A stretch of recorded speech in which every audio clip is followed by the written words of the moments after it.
Ada orang gak pernah berbuat baik sama sekali, Pak. Lam ya'mal khairan qat, sama sekali gak pernah berbuat baik. Saking sadarnya dia gak pernah berbuat baik, berwasiat sama anak-anaknya, nak, bapak nanti kalau mati, fa idza ana mittu fa ahriquni, bakar aku, dijadiin abu. Fatruhuni nisfan fil bahar wa nisfan fil bar, buang separuh jasadku itu, abu dari hasil pembakaran jasadku itu, separuh di bumi, separuh di darat, separuh di laut. Singkat cerita, orang ini tiba-tiba ketemu sama Allah. Dia mengira bahwa kalau misalnya jasadnya dibakar jadi abu, dibuang ke laut, dibuang ke darat, Allah nggak bakal nanya dia. Ditanya sama Allah, lima fa'al, kenapa kau melakukan itu? Khasyatuku anta a'lam, aku melakukan itu karena takut kepada engkau ya Allah. Takut.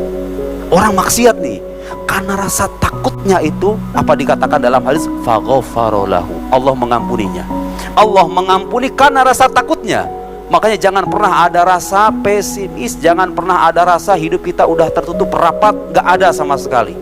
Pendosa-pendosa dalam kisah-kisah para para ulama muslim itu banyak yang kemudian berusaha sebisa mungkin memperbaiki hidup, dan Allah perbaiki kehidupannya.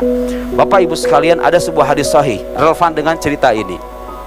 Lallahu asyaddu farahan bi taubati abdihi hina yatubu ilai. Allah itu sangat senang, sangat gembira, sangat ridho.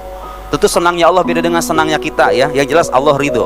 Kalau dikatakan senang artinya itu menunjukkan keridhoan Allah. Allah itu sangat ridho, sangat senang dengan pertobatan seorang hamba ketika dia bertobat kepadanya. Min ahadikum ala rohilatihi. Dikasih perumpamaan dalam hadis Nabi ini, ada orang, Pak, ada orang di atas kendaraannya sedang melakukan safar fi ardi falah. Dia duduk di atas kendaraannya di tanah terbuka, di padang pasir lah, padang pasir yang tanah tandus, nggak ada orang, sendirian di atas kendaraannya, di atas kendaraan hewannya. Kana ala rahilatihi. Kemudian apa yang terjadi? Kendaraannya ini tiba-tiba hilang. Fanfalatat minhu wa 'alaiha ta'amuhu wa syarabuhu. Itu hewan kendaraannya tiba-tiba hilang pas dia turun, entah ke WC apa kemana gitu loh. Pas dia mau buang hajat, tiba-tiba itu kendaraannya hilang. Di atasnya ada makanannya, minumannya, sendirian di padang pasir, kagak ada orang sama sekali. Gimana rasanya itu, Pak? Kita aja di Jakarta kehilangan mobil, itu stresnya kayak gimana, ya enggak? Ini orang kendaraannya hilang di tengah padang pasir sendirian. Wa 'alaiha ta'amu fa ayisa minha. Orang ini putus asa, kata Nabi. Putus asa karena udah nggak ada harapan lagi. Kalau kendaraan kagak ada, saya mau gimana lagi di padang pasir sendirian? Fa ayisa minha fa ata syajaratan. Datang ke sebuah pohon, fattaja'a fi dhilliha. Tiba-tiba dia berbaring di bawah pohon itu. Udah putus asa, mau ngapain lagi saya hidup? Udah pasal mau mati aja. Fa'aisa minha fa'ata syajaratan fattaja'a fi dhilliha.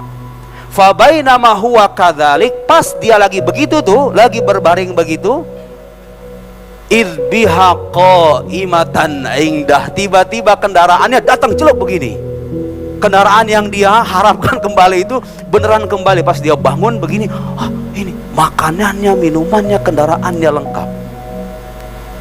Kemudian orang itu merasa gembira. Tsumma qol, dalam hadis dikatakan sampai orang ini saking gembiranya bilang, Allahumma anta abdi wa ana rabbuk. Ya Allah, engkau hambaku, aku adalah Tuhanmu. Akhta'a min syiddatil farah. Dia salah ucap saking gembiranya. Kendaraan yang hilang itu tiba-tiba ada sekonyong-konyong. Itu saking gembiranya dia sampai salah ucap, ya Allah, engkau Tuhan, engkau adalah hambaku dan aku Tuhanmu. Salah ucap. Saya mau nanya, Pak, kita sesenang-senangnya kalau punya barang hilang tiba-tiba ketemu, ngomong kayak gitu nggak? Nggak, ya kan? Berarti ini orang dalam puncak kesenangan yang luar biasa, ya nggak? Sampai salah ucap, Tuhannya dianggap sebagai hambanya, terus dia Tuhannya, seolah-olah Tuhan itu nurut sama dia gitu loh. Lihat. Kemudian Nabi katakan, Allah itu jauh lebih senang ketika hambanya bertobat ketimbang laki-laki tadi. Bisa kebayang nggak, Bapak? Bisa kebayang gak seperti apa luasnya rahmat ilahi di hadapan para pendosa yang bergulung dengan maksiat itu? Allah lebih senang dengan pertobatan hambanya ketimbang laki-laki tadi. Itu laki-laki tadi, kalau seandainya beneran itu, kalau bisa ada di zaman sekarang itu ya, orang kayak apa itu? Kegembiraan sedemikian dahsyat begitu. Dia bisa pelajaran itu bisa mengajari kita bahwa betapapun gelapnya kehidupan kita, masih ada secercah harapan untuk menyongsong masa depan yang jauh lebih baik. Kita semua sama-sama punya hak sebagai hamba Allah untuk kembali kepada Allah, karena Tuhannya orang ahli maksiat itu sama dengan Tuhannya orang-orang taat. Kalau kita ingin bertobat dan kembali, kepada siapa lagi kita kembali kalau bukan kepada Allah Subhanahu wa ta'ala.